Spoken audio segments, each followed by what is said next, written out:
Bonjour à tous, aujourd'hui on se retrouve dans ce premier épisode de Sans filtre.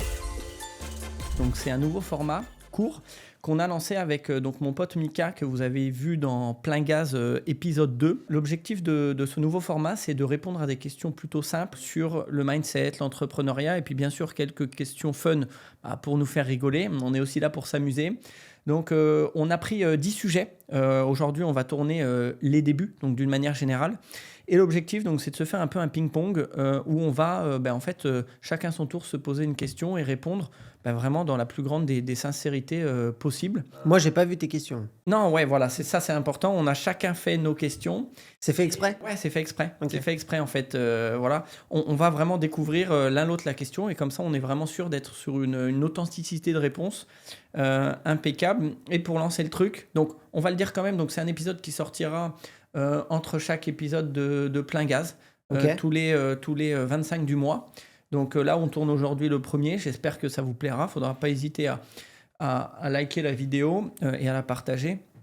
Et l'objectif, c'est vraiment de faire un retour de la vraie vie, toujours dans la même thématique de Plein Gaz. Naturel, sans filtre. Voilà, naturel, sans filtre. C'est le nom de ton podcast. Donc, dans l'idée, il y aura 8 questions chacun. Et donc, dans J'ai les préparé questions, des pépites. Ah, sympa.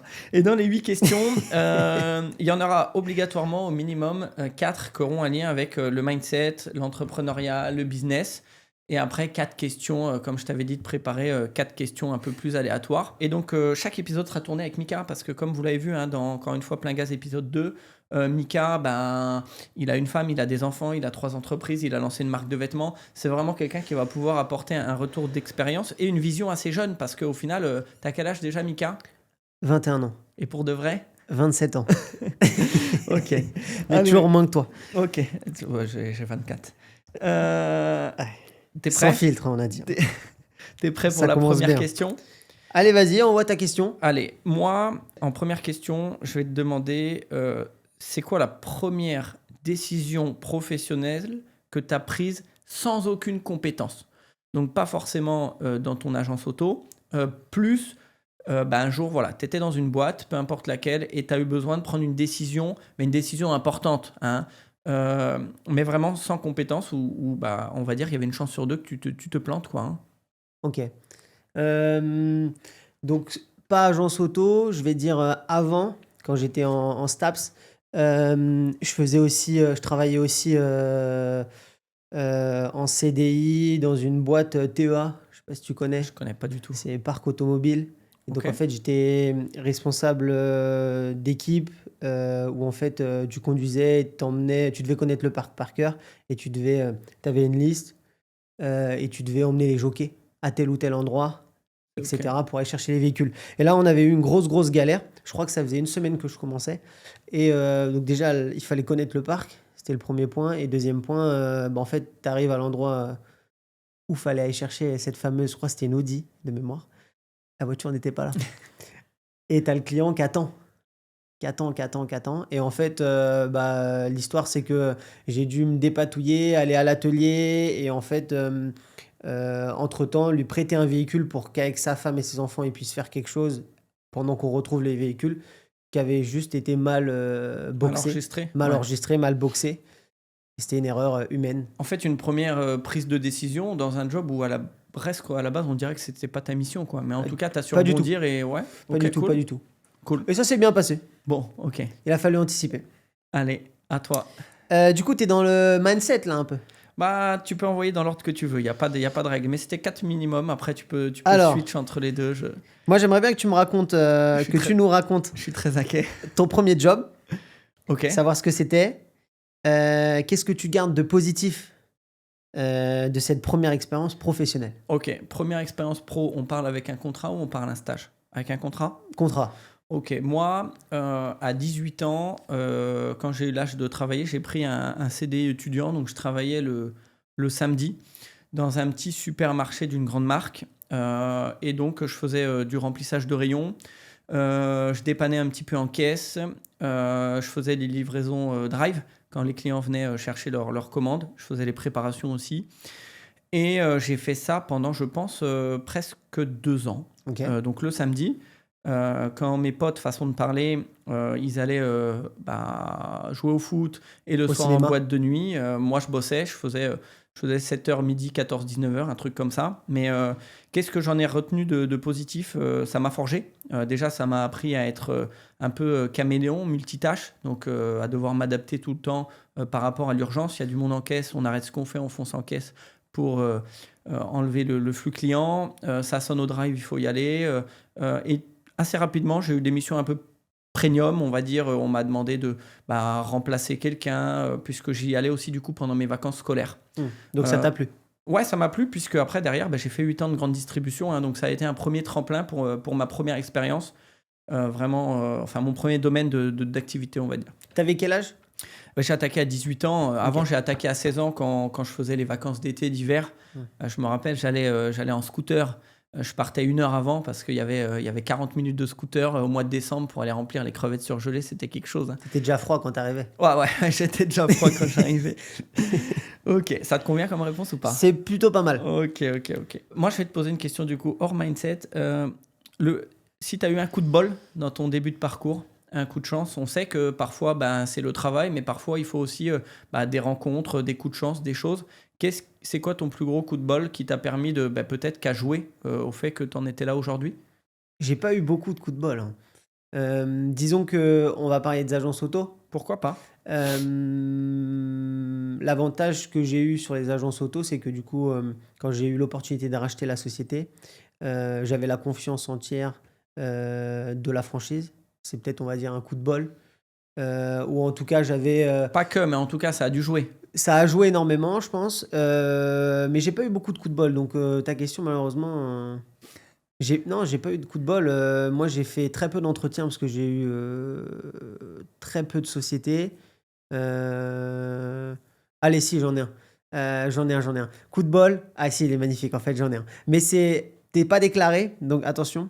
Super, on va finir au tribunal. En gros, Nickel. je t'explique. Je passais mon bac. Ma mère, vacances d'avril, me dit Mickaël, faudrait que tu bosses pendant les 2 semaines là parce que je sais que tu vas pas réviser. Elle avait vu juste. J'ai envoyé un CV éclaté. Sur un truc tout con, un vieux qui cherchait à faire une terrasse. Je savais pas faire de terrasse. J'avais 16 ans. Non, j'avais 17 ans. Je savais pas faire de terrasse. Il m'a appelé, il m'a pris. Et je suis resté. J'ai fait une terrasse.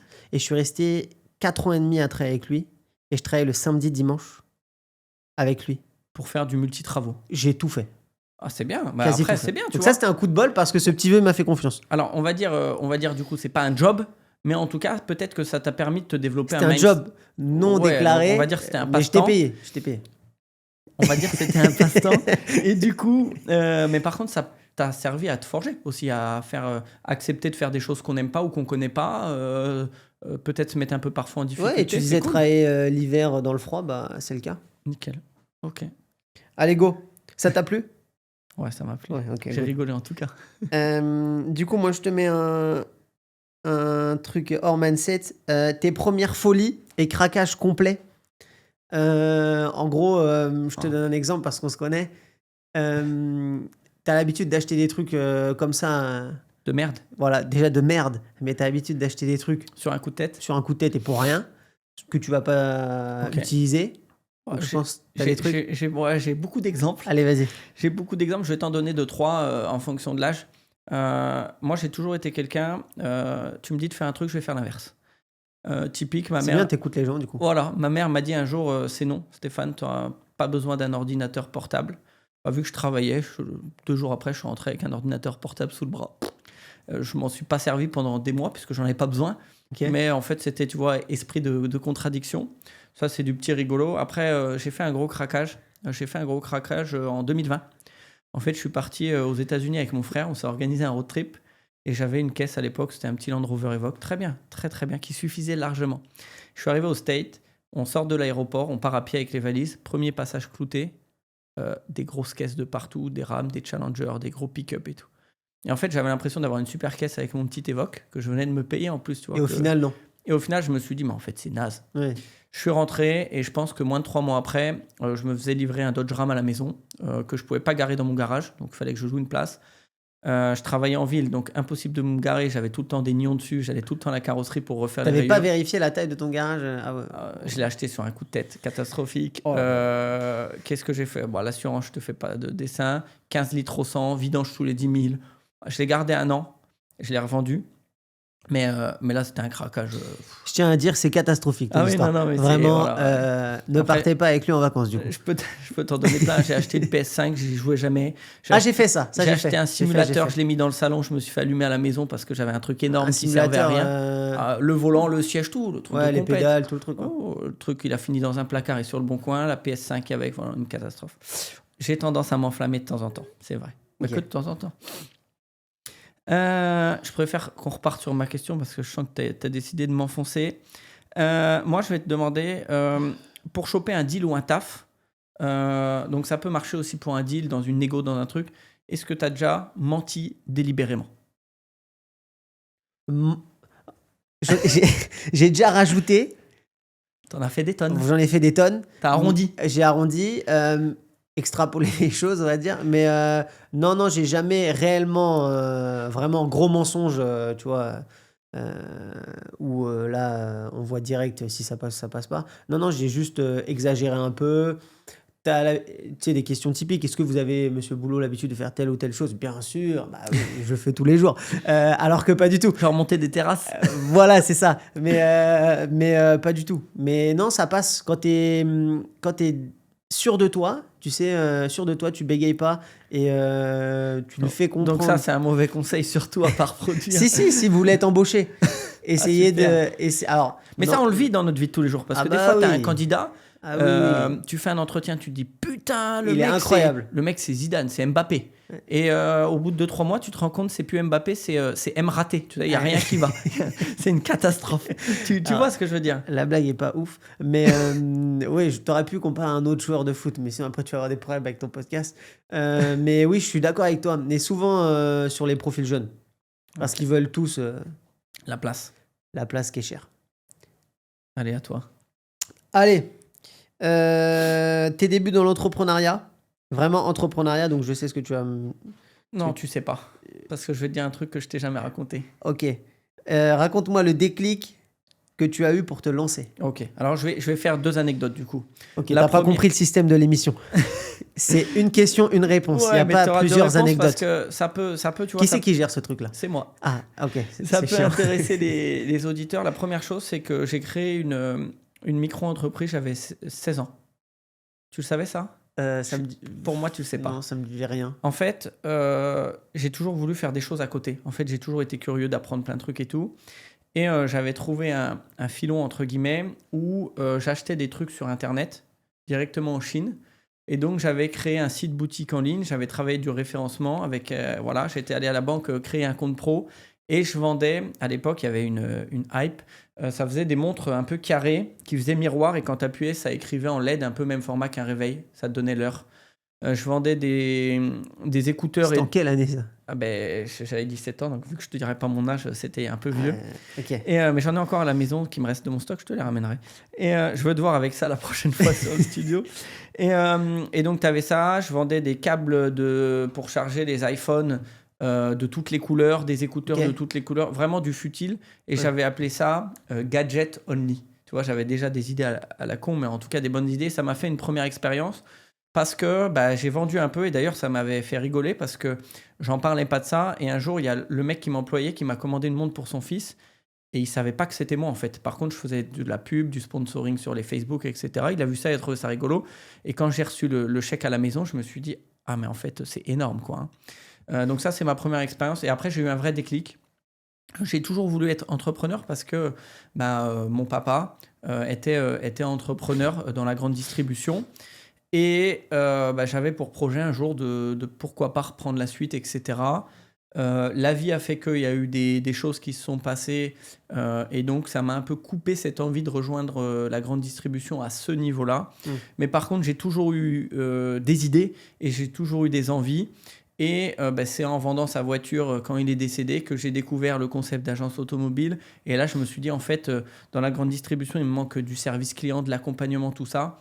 Mais là, en fait, c'est que ça. Et ça me botte. Je ne suis pas passionné de voiture. J'ai appris Mais par contre, je suis passionné de trouver une solution à un vrai problème, façon de parler. Mm. Donc voilà. Et puis alors des galères au début, effectivement, hein, compliqué de se lancer quand on n'a jamais fait. On se rend pas compte qu'il y a la compta, on se rend pas compte de plein de choses.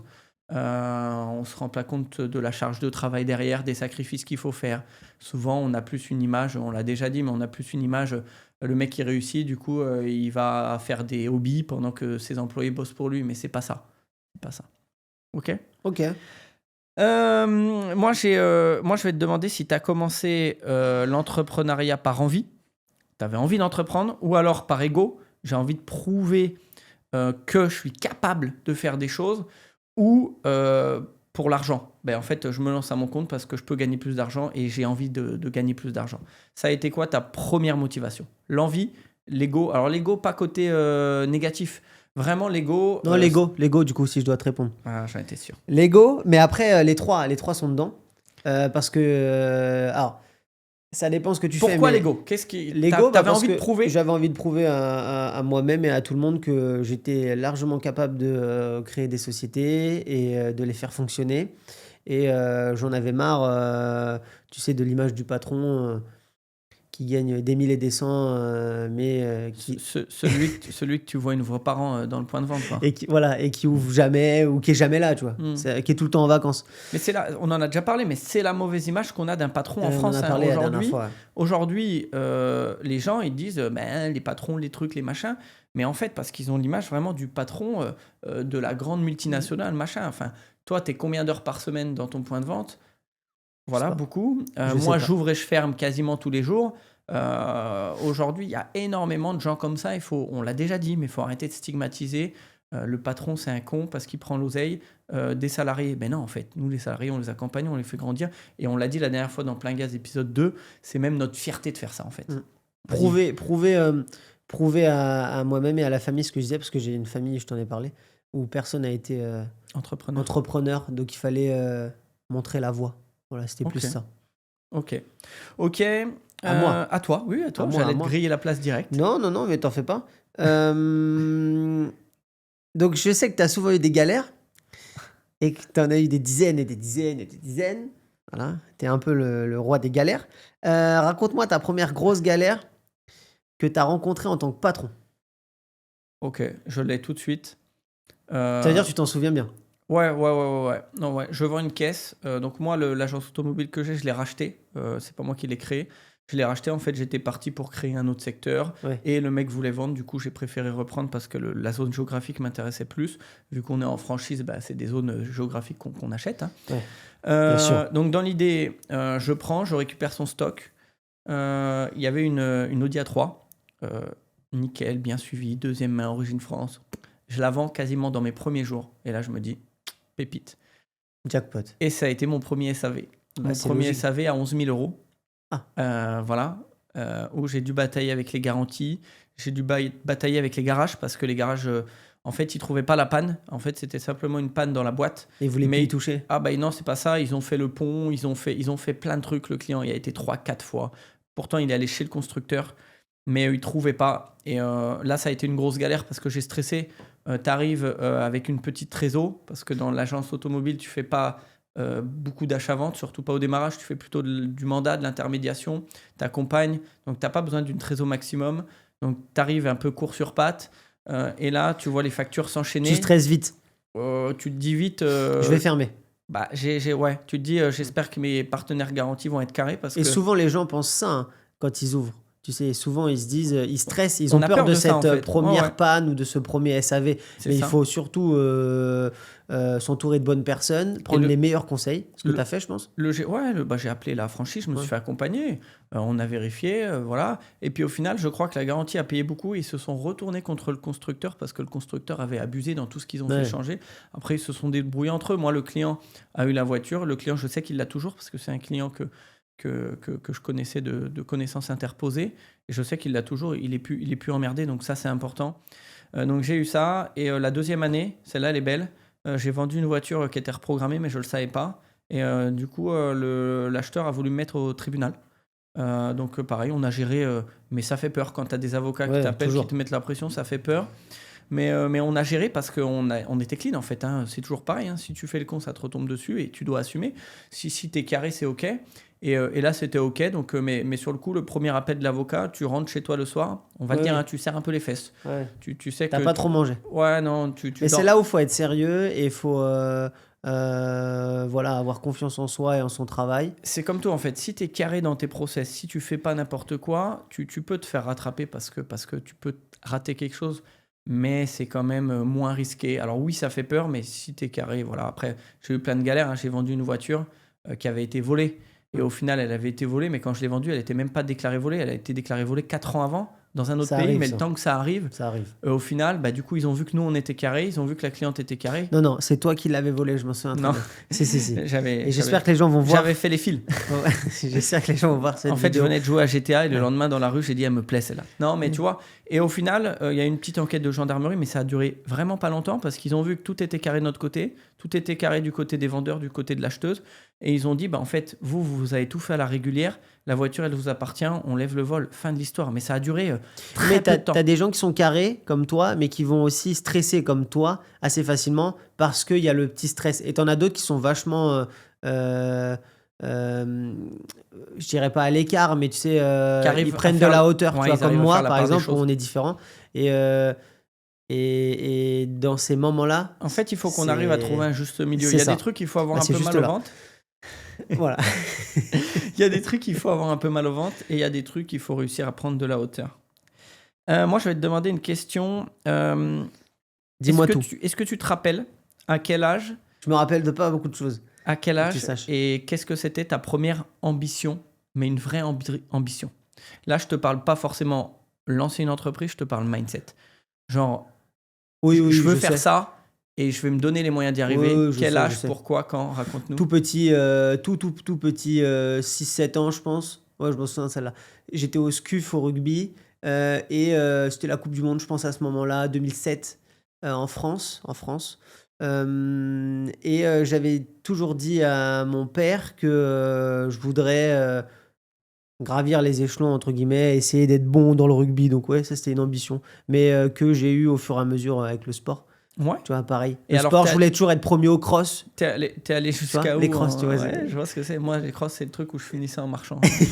Rugby, non, pas très très haut, mais Île-de-France, tu sais, tu fais les sélections, les trucs comme ça. Mais c'est bien déjà. C'est déjà bien, mais après, il y a des gens, il y aura centaines et des centaines de personnes qui sont meilleures. Qui sont meilleures, bien évidemment. Tu auras toujours des gens qui sont meilleurs, mais en tout cas, tu es toujours meilleur que celui qui n'a pas essayé. De celui qui ne s'est pas bougé, de celui qui n'a pas eu le courage de s'inscrire, peut-être. En tout cas, essayer et, on voit si ça marche après. Et s'entraîner pour, tu vois. Les échecs, ça fait aussi partie de tes réussites d'après, en fait. C'est ce qui t'apprend. Tout à fait. Tu fais un truc, ça te plaît pas, tu sais ce que tu veux faire du coup, ou plutôt ce que tu veux pas faire. Ok. Ah putain, c'est à toi. J'avais pensé direct. Moi, je vais changer complètement. Le thème, c'est les débuts, donc je me suis dit, tes débuts avec les femmes, qu'est-ce que ça donnait? Parce que ça m'intéresse. Et c'était comment, quoi? Mes débuts avec les femmes, ok. Je m'attends à une pépite. T'étais quoi? T'étais plus... Non, alors moi j'ai toujours été... T'étais un dragueur? Non, parce que moi j'ai jamais eu confiance en moi. Enfin, quand j'étais jeune, j'avais pas confiance en moi du tout. Parce que j'avais un petit truc en plus. C'est que j'avais les oreilles décollées. Donc tu rigoles parce que t'as déjà vu les photos. J'avais les oreilles très très fortement décollées. Et du coup, je me souviens que t'es arrivé même à voler, à certains moments, t'es arrivé à prendre de la hauteur. À l'époque, j'y arrivais. Mais en fait, si tu veux, j'avais les oreilles décollées, j'avais pas confiance en moi.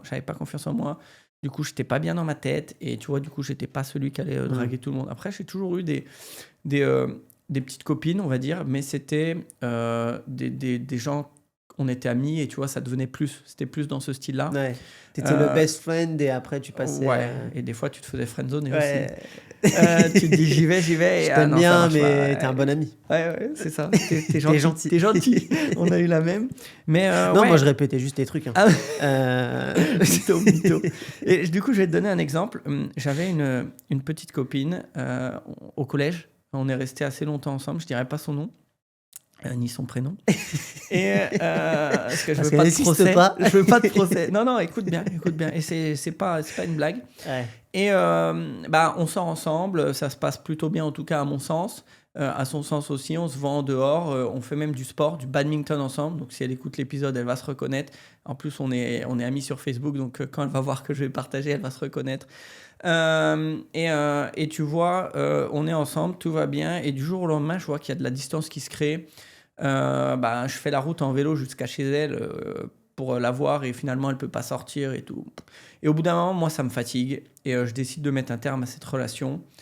Et je vois très peu de temps après, je vais pas te dire le lendemain, mais presque. Et là, Elle était avec quelqu'un que tu connaissais? Avec mon meilleur ami. Ah, impeccable. On faisait du sport ensemble, on se voyait beaucoup ensemble, on allait au cinéma ensemble. À 3 3, 4, 5 même avec un groupe d'amis. Et en tout cas, visiblement, le groupe d'amis, il s'est un peu rapproché. Parce qu'au cinéma, elle touchait la main de toi, mais de... je sais pas ce qui se passait. Et ça m'a fait... ça m'a fait mal, forcément, parce que tu la quittes, donc tu es déter à arrêter. Mais quand tu prends le truc dans les dents, tu te dis, ah ok, en fait, j'ai été un peu le dindon de la farce.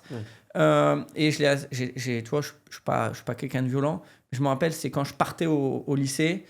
Et lui est resté, ce gars-là est resté au collège. Et tu vois, une ou deux fois, je suis allé voir pour régler un peu mes comptes avec lui. Bon, c'est pas bien, mais j'avais vraiment envie d'en découdre parce que franchement, je trouvais pas ça réglo. Et au final, tu vois, il y a un principe dans la vie, moi je le pense. Vous pouvez nous donner vos avis dans les commentaires. Moi, je le pense, ça arrive, c'est des cycles. Et moi, je dis toujours, on finit toujours par être déçu par les gens. En fait, on finit toujours par être déçu des gens. C'est-à-dire que les gens, tant qu'ils ont un intérêt, que ce soit amis, amour, professionnel, etc., tout va toujours. Mais à partir du moment où il y a un changement de cap, il rencontre quelqu'un d'autre, il y a un truc, bref, à un moment, il y a une déception. Et peut-être que l'être humain n'est pas fait pour entretenir des relations d'aussi longtemps. Et moi, j'ai ce principe-là, et je trouve qu'il s'applique malheureusement très souvent. Aujourd'hui, je suis en couple, j'espère que je ne le reprendrai pas dans les dents. Mais en tout cas, vraiment, je le pense, on finit toujours par être déçu par les gens parce qu'il y a toujours un moment où il y a un décrochage qui se fait. Et là, on le bouffe en pleine gueule. Donc voilà. Donc ça, c'était... Moi, j'avais fait pour mes meilleurs des potes de ouf, petits, qui n'arrivaient pas à avoir de filles. Je me permets juste de te... Je t'ai rien demandé, moi. Non, mais moi, juste pour te dire, t'es déçu par les gens. Et moi, je les avais... je leur avais trouvé des filles super, tu vois. Des filles en or, tu vois, qui travaillent. Ah non. Ils m'ont juste plus jamais calculé. Ils sont partis avec les meufs et terminé. Mais voilà, non mais en fait, tu vois, vraiment je suis convaincu de ça et je le dis souvent avec mon pote Adrien, on le dit tout le temps, on finit toujours par être déçu par les gens. C'est vraiment un truc de ouf. Bon. Je sais plus où on en est. C'est à toi. Ouais, mais alors je sais plus ce que j'ai posé. J'ai quasiment fini moi. Il me reste 2. Possible. Ouais, faut qu'on se dépêche parce que finalement ça va être un épisode long parce qu'on jacte, mais... moi, je vais te demander, est-ce que tu penses que tu étais prédestiné à faire ce que tu fais aujourd'hui dans la vie de tous les jours, que ce soit papa, entrepreneur avec des challenges, on en a parlé, tu as grimpé le Mont Blanc, tu as grimpé le Kilimandjaro, c'est quand même pas des choses que tout le monde font. Il faut du mental. Est-ce que tu penses que tu étais prédestiné, t'es né pour ça, ou est-ce que tu penses que... Boulard le mec. Ou est-ce que tu penses que tu t'es forgé? C'est-à-dire que tu as eu des échecs, tu as eu des réussites et tu t'es dit je veux plus, il faut que j'aille le chercher, et que tu t'es construit le Michael que tu as aujourd'hui. Non, on dit souvent que tu es prédestiné, mais non, c'est pas totalement vrai. Je pense que c'est l'expérience et tes ambitions. Comme je disais, la dernière fois, je parle à Maë et Quentin de mes ambitions, comment je me challengeais, etc. C'est ça, en fait. C'est plus tu te challenges tous les jours, plus tu vas évoluer très vite et du coup, tu vas augmenter tes ambitions et tes objectifs. Et parfois même, tu peux évoluer trop vite, te cramer un peu les ailes, redescendre et repartir mieux, tu vois. C'est ça, les échecs. Ouais, ok. À toi. Alors... Toi, il doit t'en rester 2 et moi, il m'en reste 1. Il m'en reste 3. Ton premier gros salaire, c'était quand? Combien? Faut que tu fasses rapide du coup. Quand? C'était quand? Ok, mon premier gros salaire, c'est quand j'étais dans la grande distribution. J'ai fait chef de rayon stagiaire, enfin j'ai fait employé normal, chef de rayon stagiaire, chef de rayon confirmé et j'ai fait chef de département. T'as gagné combien? Alors c'est pas mon salaire que je vais te parler, mais c'est ma prime de bilan. Je sais plus, j'avais pris entre 4 et 6 000 je crois. Ok, c'est beau. Et à l'année avec 13e mois et tout ça, ça me faisait quasiment 12 000 de prime je crois. Hein. C'est beau. T'avais quel âge? J'avais putain, il m'emmerde avec ces questions lui. Il m'en reste 2 encore. J'avais 26 ans, je pense. Ok, donc t'avais bien travaillé, t'avais mérité ton salaire. Ouais, par contre, t'avais fait des heures sup. Moi, je faisais. Il n'y avait pas d'heures sup, c'était des forfaits, mais moi, je faisais 70 heures par semaine. Ouais. Au début, je gérais un rayon. Je me rappelle, je suis allé voir mon boss, je lui ai dit je veux changer, je veux évoluer. Il me disait c'est trop tôt. Je lui disais plus, vas-y, fais-moi évoluer. J'ai pris un deuxième rayon. Après, il y a un troisième rayon qui s'est libéré. C'était la poissonnerie. Voilà, je vais le citer. Je faisais déjà la volaille, le fruit et légumes et le surgelé. Tu faisais beaucoup de choses. La responsable poissonnerie s'en va. Il fait une réunion où il dit à tous les responsables produits frais, il me faut quelqu'un pour nous dépanner le temps qu'on recrute. Je dis mettez-moi moi. Il me dit non, t'en as déjà trop. Je lui dis mettez-moi moi. Il n'y avait personne d'autre. Je lui ai posé une question où il devait juste me répondre un truc tu simple. vois ce que je veux dire. Donc non, je l'ai mérité. Il me raconte Moi, en sa tout vie. cas, moi, j'estime que je l'ai mérité. Et s'il me regarde, merci parce que, mine de rien, et je vais lui faire une dédicace et je m'en fous, t'attendras. Il a, alors déjà, je vais le dire, on va faire un moment intime et je lui enverrai. Il n'est pas client de podcast, je pourrais pas l'inviter dans plein gaz, mais déjà, il m'a formé, il m'a inculqué des valeurs.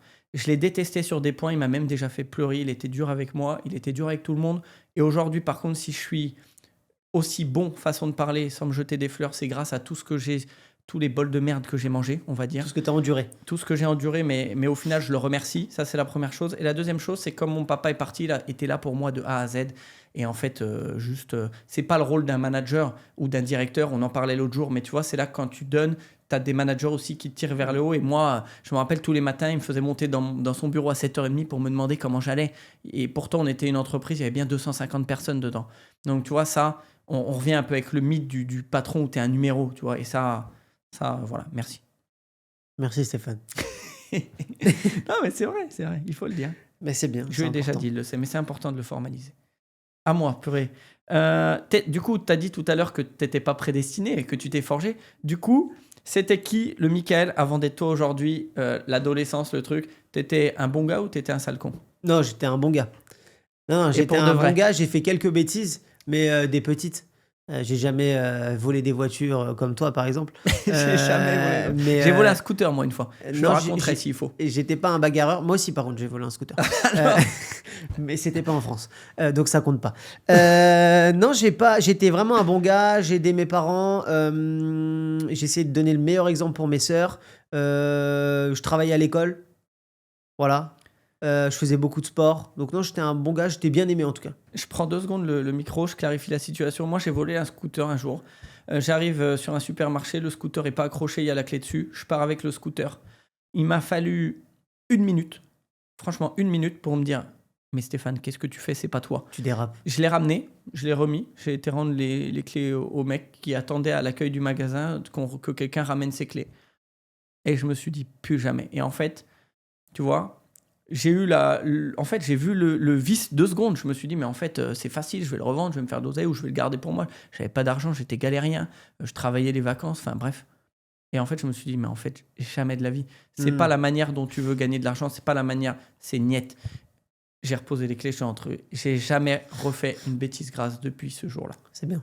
Alors moi, je vais du coup devoir préciser. Alors, j'ai pas volé un scooter, j'ai aidé des gens à voler un scooter, c'est parce que le scooter qui était volé appartenait à quelqu'un. Donc en fait, la personne a juste récupéré son scooter. C'était en Espagne. Ok, franchement, j'ai pas envie d'en savoir plus. Tu t'es fait voler ton scooter, donc je t'aide à ce que tu récupères ton scooter. À le revoler. Voilà. Ok. C'était un double vol. Sale con. Normalement, il te reste plus qu'une question, Mika. Ouais, on va dire ça. Je vais prendre... il m'en restait 2, mais je vais en prendre une. Tes premières responsabilités et missions dans le management? Eh ben moi, j'ai dû gérer une équipe. Du coup, en fait, j'étais ce qu'on appelle... alors, j'étais en école de commerce, je ne vais pas dire le nom, dans la grande distrib. Donc, c'était le deal. Si tu fais cette année d'école de commerce où tu es beaucoup formé à cette entreprise, derrière, tu as un poste de chef de rayon stagiaire. Et en fait, le mec... j'avais un chef de rayon sur le rayon volaille qui devait s'en partir, quoi. S'en aller. Ou évoluer à la fin, sauf que il a démissionné plus tôt que prévu. Il s'appelait Vincent, et d'ailleurs aujourd'hui c'est un pote. Et pareil, il m'a inculqué des valeurs que j'avais pas. Moi j'étais un gamin, il avait une maturité qui était des années-lumière de moi, et on n'avait pas tant de ça de différence. En fait, moi à côté j'étais un bébé, lui il était déjà dans la vraie vie. Et en quelques mois où on a travaillé ensemble, il m'a transmis cette valeur-là, et le directeur du coup a repris le rôle. Et pour ça aussi merci. Et sans cette rencontre, vraiment, j'aurais pas pu évoluer autant dans la grande distribution. Okay. J'aurais planté le truc, c'est sûr. J'étais pas mature. D'ailleurs, de toute façon, même aujourd'hui, je suis pas mature par rapport à mon âge. Je suis un couillon, je fais des conneries, machin, j'adore. Je suis déconneur et tout. Et ce gars-là m'a permis vraiment de franchir un step. Et du coup, ça, c'est mon premier poste à responsabilité. Et vu qu'il est parti avant, j'étais encore à l'école que j'étais chef de rayon. sur ce rayon-là. Donc je gérais les deux, je jonglais. Le directeur m'aidait. Il y avait une employée commerciale qui s'appelait Rafa, qui faisait mon taf quand j'étais pas là, et on faisait un binôme en fait pour faire le bout. Et c'était une super bonne expérience et première expérience de vraiment management du coup. C'est bon. On a fini. On a fait les 8 questions. J'espère que ça vous a plu. J'espère que, en tout cas, soit vous êtes reconnus, soit qu'elles vous aideront à prendre des décisions. Pour les débuts. Pour les débuts, voilà. On fera le deuxième sujet, donc qui sortira le 25 du mois prochain. Ça sera de mémoire sur les erreurs.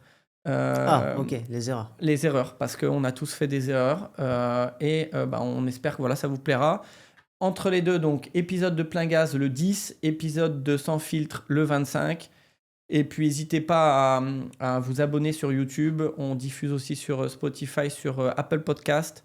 Et à lâcher des commentaires, ça vous a plu. Vos retours d'expérience aussi, on vous répondra. Même si vous avez des questions et tout, ça peut être intéressant. Voilà. Et puis, on se dit à bientôt. Salut, oui, Mika. Carrément, à bientôt. Salut Stéphane. Allez, à plus.